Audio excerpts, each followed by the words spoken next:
नमस्कार। मार्केट संवाद में आपका स्वागत है। यह उत्तर प्रदेश के झांसी का हाईवे है और आप यह देख रहे हैं कितना खूबसूरत बदलाव है झांसी के हाईवे में। चौड़ी सड़क, साफ सड़क और बेहतरीन यातायात की व्यवस्था।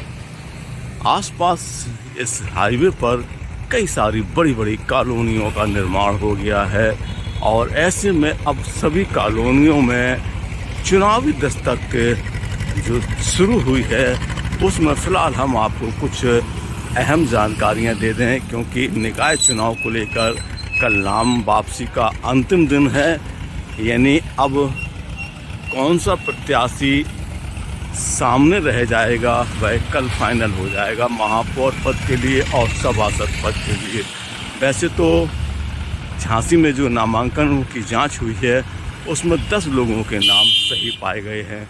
सवाल सबसे बड़ा इस बात का उभर के आया है कि जो पार्टियों में बागी उम्मीदवार हैं वो कितने घातक साबित होंगे।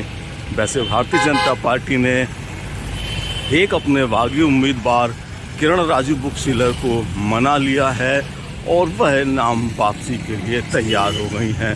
भारतीय जनता पार्टी के लिए जो बिहारी लाल आर्य को प्रत्याशी बनाया गया है उसके बाद से ही पार्टी के अंदर ज़बरदस्त नाराज़गी और बगावत की तस्वीरें सामने आने लगी थीं और यह हालत हो गई है कि जो पूर्व महापौर किरण राजू बुक सेलर हैं उन्होंने तो निर्दलीय नामांकन तक कर दिया। हालांकि उन्होंने पार्टी के किसी पद से इस्तीफा नहीं दिया था, सिर्फ मौखिक रूप से कहा था कि वह पार्टी के सभी पदों को छोड़ देंगी। लेकिन एक ही दिन में उनकी नाराज़गी को पार्टी ने मना लिया है।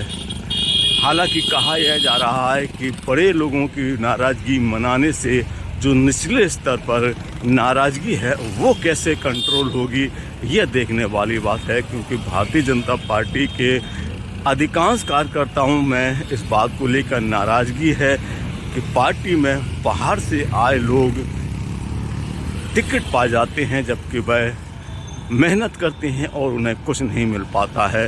कई सारे ऐसे प्रत्याशी हैं जो खासे नाराज़ हैं। इसके अलावा कार्यकर्ताओं में भी इस बात को लेकर अब नाराज़गी है कि पार्टी में जिस प्रकार से बाहरी लोगों का वर्चस्व बढ़ रहा है, जो दूसरे दलों से आते हैं या काफ़ी लंबे समय से दूसरे दलों में सक्रिय रहते हैं और फिर भारतीय जनता पार्टी में आकर टिकट पा जाते हैं, तो ऐसे लोगों की प्रति जो कार्यकर्ताओं की नाराज़गी है वो पार्टी को निकाय चुनाव में कितनी भारी पड़ेगी यह तो आने वाले समय में पता चलेगा।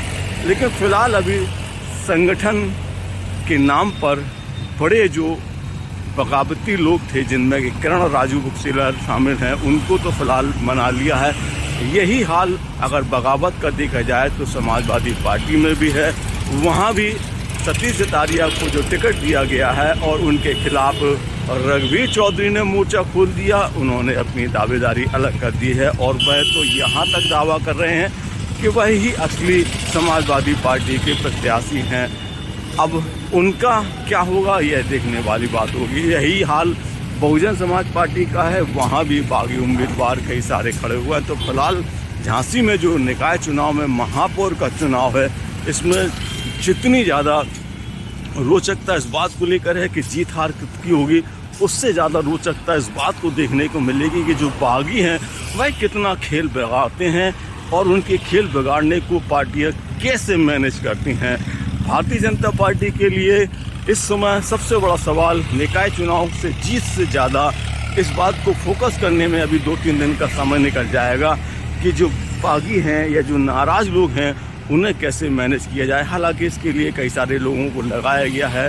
रवि विधायक पर जो नगर के विधायक हैं उन पर जिम्मेदारी सौंपी गई है कि आप ज़्यादातर जो असंतुष्ट लोग हैं उनको मनाएं। और आप जैसा कि जानते हैं कि रवि शर्मा जो जादूगरी में माहिर कहे जाते हैं, मनाने की जादूगरी उन्हें बहुत अच्छी तरह आती है और यही कारण है कि पार्टी को पूरा भरोसा है कि रवि शर्मा जितने असंतुष्ट हैं उनको मना लेंगे। लेकिन सवाल यही है कि जो मान जाएंगे क्या वह दिल से लगकर काम कर पाएंगे और उनके क्या नतीजे निकल कर सामने आएंगे, ये तो आपको 4 मई को पता चलेगा। लेकिन इस बार झांसी में महापौर सीट के लिए भारतीय जनता पार्टी को फिलहाल कड़े मुकाबले का सामना करना पड़ सकता है, क्योंकि बागी अगर दूसरे दलों में है तो बागी और नाराज़गी भारतीय जनता पार्टी में भी है। ऐसे में किरण का मान जाना भले ही थोड़ी देर के लिए बिहारी लाल खेमे को राहत दे दे, लेकिन अंदरूनी तौर पर यह राहत कितनी होगी और इसका क्या असर दिखेगा, यह आपको 4 मई को पता चलेगा। लेकिन फिलहाल बिहारी लाल आर्य कड़े मुकाबले में फंसे नजर आ रहे हैं। मार्केट संवाद की रिपोर्ट, झांसी।